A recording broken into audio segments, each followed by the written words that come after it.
All right, I'm sitting here today with Jose Garay, and we are just listening to a little music, rocking out. We are ready to talk. So, Jose, welcome to the channel. Hey, Sean, thank you. Thank you for inviting me in. All right. Well, as everybody knows, my name is Sean LeBaron, and I focus on veterans in foreclosure, helping them get out of foreclosure and also making sure that they don't get into foreclosure in the first place. So, today we're going to talk a little real estate. So, Jose, what did you do prior to getting into what you're doing now, which we'll talk about? Uh, Sales primarily. So I focused in a lot of high ticket sales, primarily in advertising and marketing.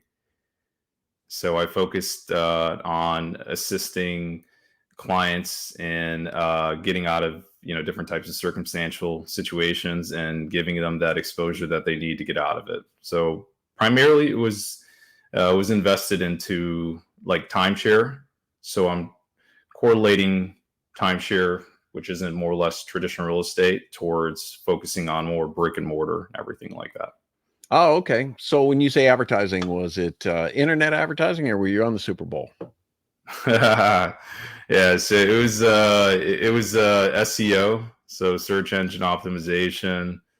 They use all sorts of different other marketing methods through pay-per-click ads, pop-up ads, anything in relation, typing up, correlating with timeshare and everything like that will consistently in the company will populate like on the first page, like search results and everything like that. Oh, very cool. Yeah, the internet is one of those true cases where if you build it, they will not come. You're going to need to do some marketing. You're going to need to get people to come and see your website for sure. Too many things out there.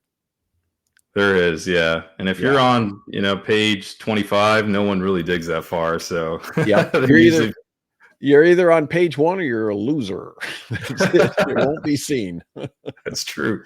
Yeah, there is no second place or third place. It's like you're either on the top, what they called above the fold. What is it? The first four?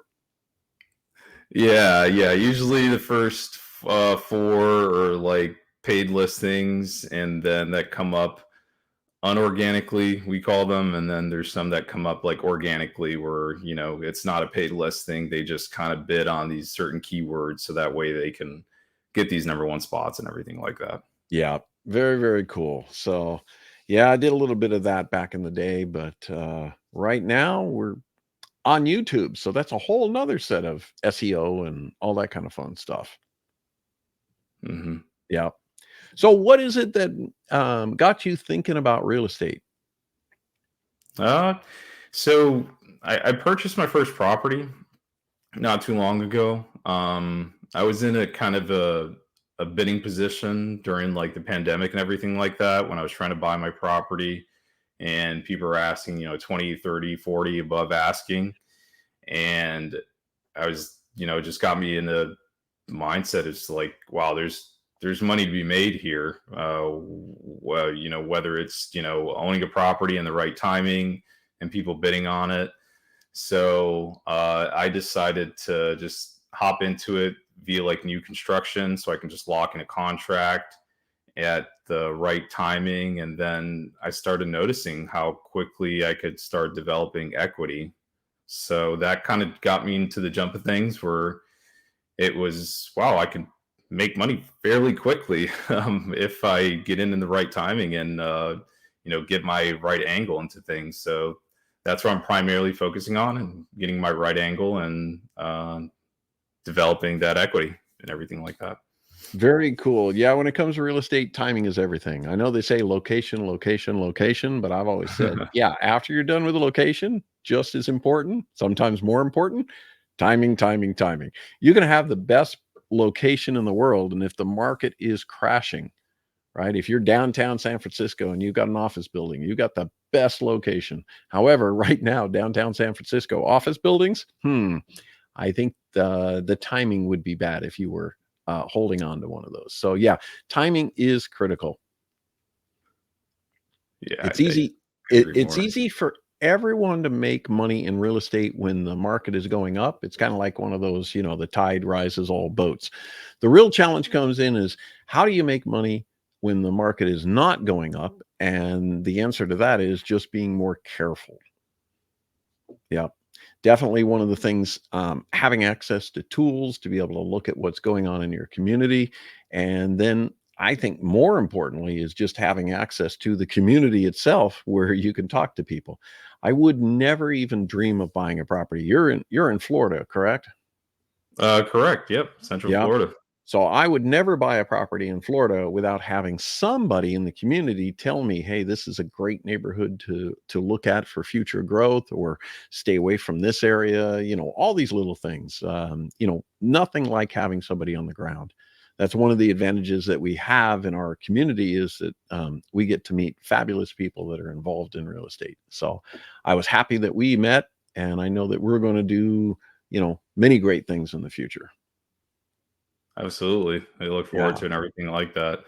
There's a lot of bigger things happening within the community itself. I was just actually out in a sub two event here in Orlando, so you can see the growth that's happening and how everybody and community can be factored into personal growth. So networking is a really big key, and you can see what other people are, getting involved with, and having someone there to kind of guide you and give you that path to get where you want to be. You can definitely take a lot of shortcuts. Yep. Yep. That's, I would not be here if it were not for the community. So the community's given me support. Whatever I've needed, I've been able to reach out, find the right people in the right places. And I guess that is about timing because it was really good timing for us, my wife and I, that we got involved with this. We've been involved in real estate before, but we were out of it since, we sold all of our properties when we left California in 2019. Really wasn't planning on getting back into real estate, but the timing was good. Back to that timing thing.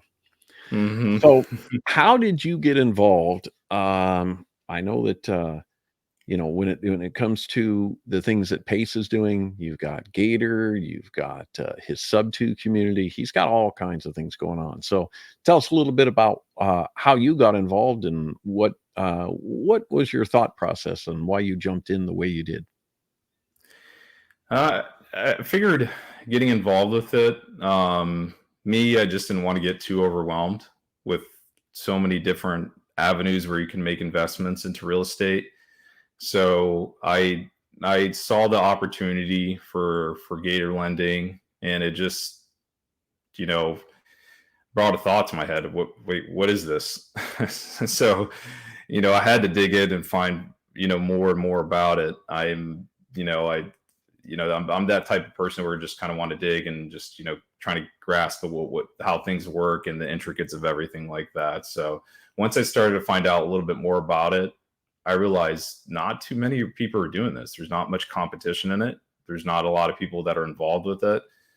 So there's got to be a lot of opportunity.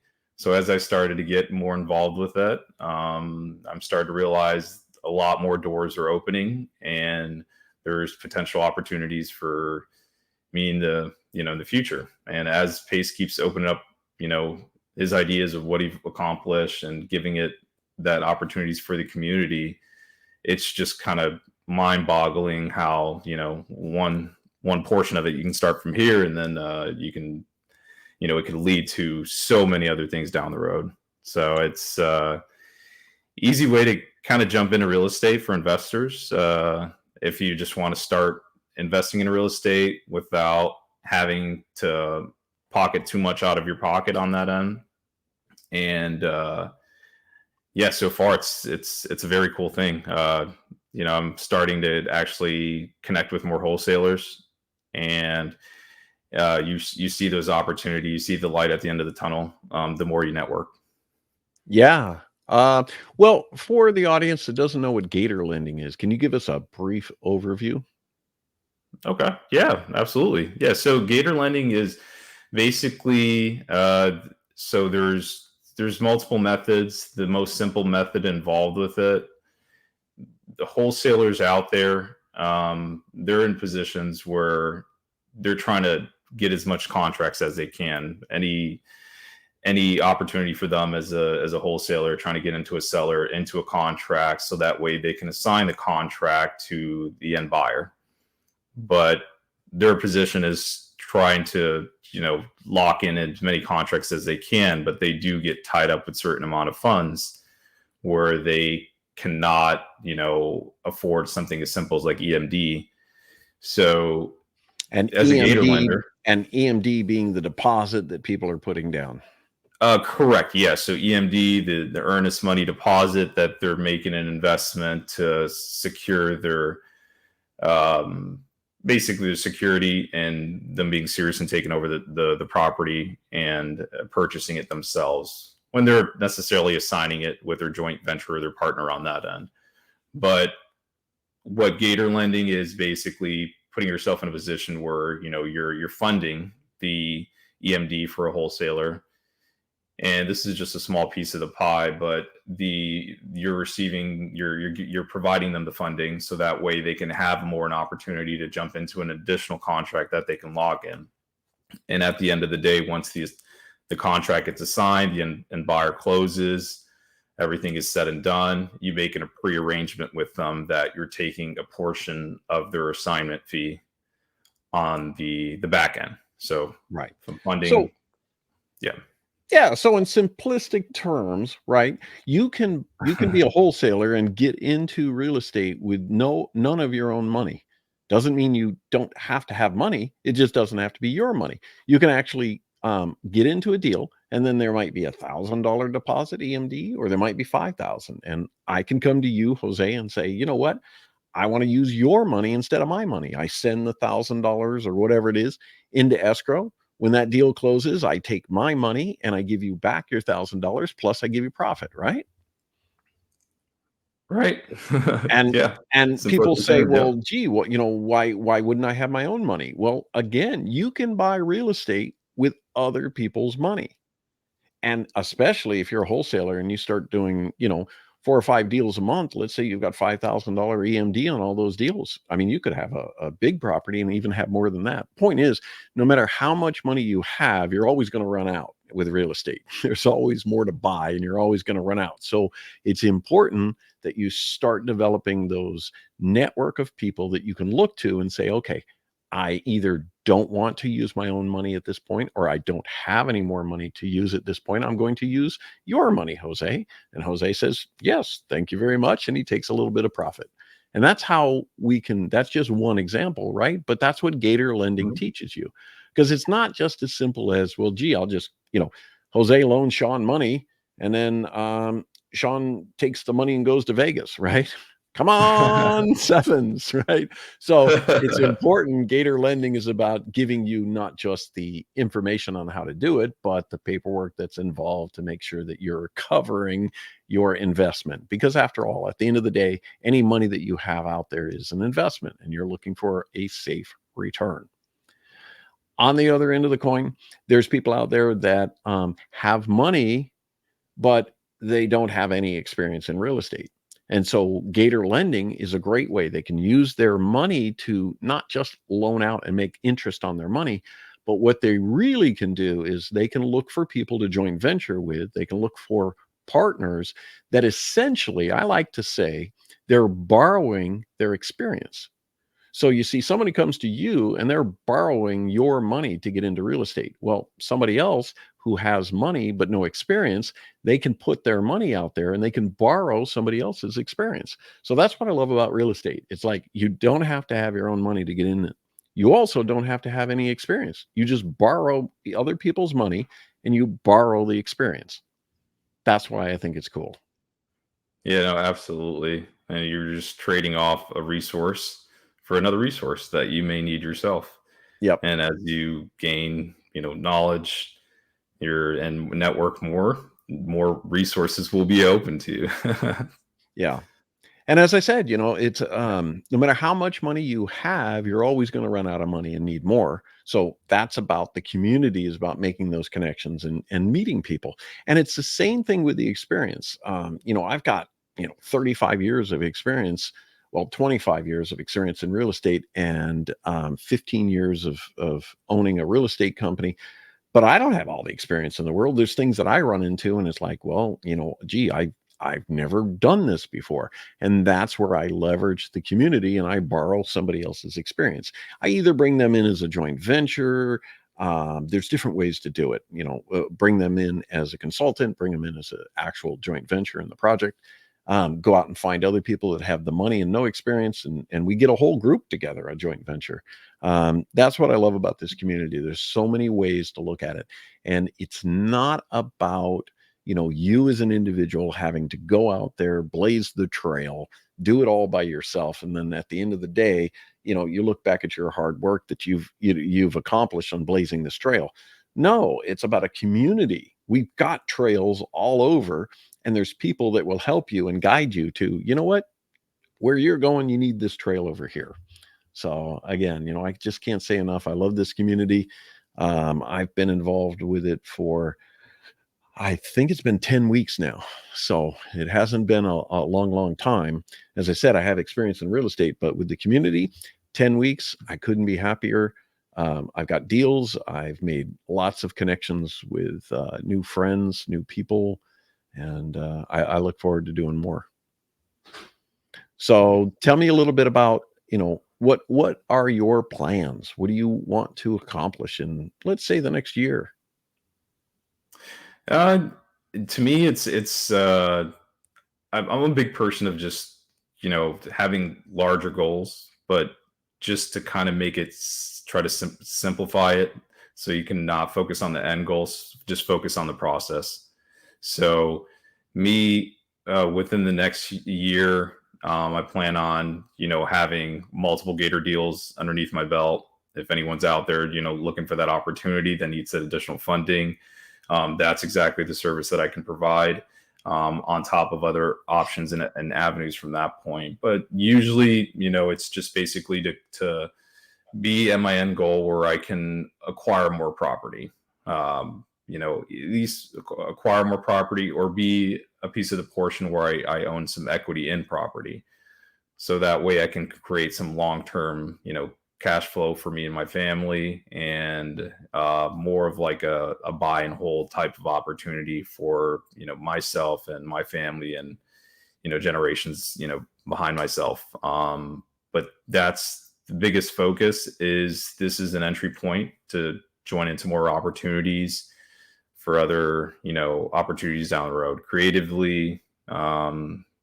Rentals is too as well, and Airbnb, it seems to be kind of, iffy at this point, but there is a quick way to get some quick cash flow, and going back to location and timing, that all those factors take into place and everything like that. But by the end of the year, I look to plan to acquire at least 2 properties end goal. Very cool. That's by the end of the year. That's rushing up on us. So Yeah. definitely, yep, that's a great goal. I know my goal by the end of the year was to get 10 properties. We're about halfway there. And I focus on going after the foreclosure properties, specifically hoping to help veterans. So we do that in a couple ways. One, if they're in foreclosure, we can go through all their options with them. And one of the options, if the others fail, dealing with the mortgage company and such, if they just can't afford the house anymore, then we can come in, take over the payments, take that house, make sure that they don't lose their guarantee. We don't want them to lose those funds permanently. Then the other side of the coin, we take those houses, and many times, depending on where they're located and other factors, but then we turn around and we turn that house into what we call a midterm rental, meaning that we rent it out by the room, fully furnished, all utilities, and we rent it out to veterans. So it's kind of a win-win-win on those situations. We've got one that we're just finishing up in Clarksville, just finishing up getting the room set up and all the furniture and all that kind of stuff. We have a property in Knoxville that was owned by a veteran, and with that property, we're going to offer out the front house. we're not going to do that one by the room. We're going to actually offer it out just as a straight rental, but we're going to also offer a 10% discount for any military veterans. So it's just our way of that's what we're focused on.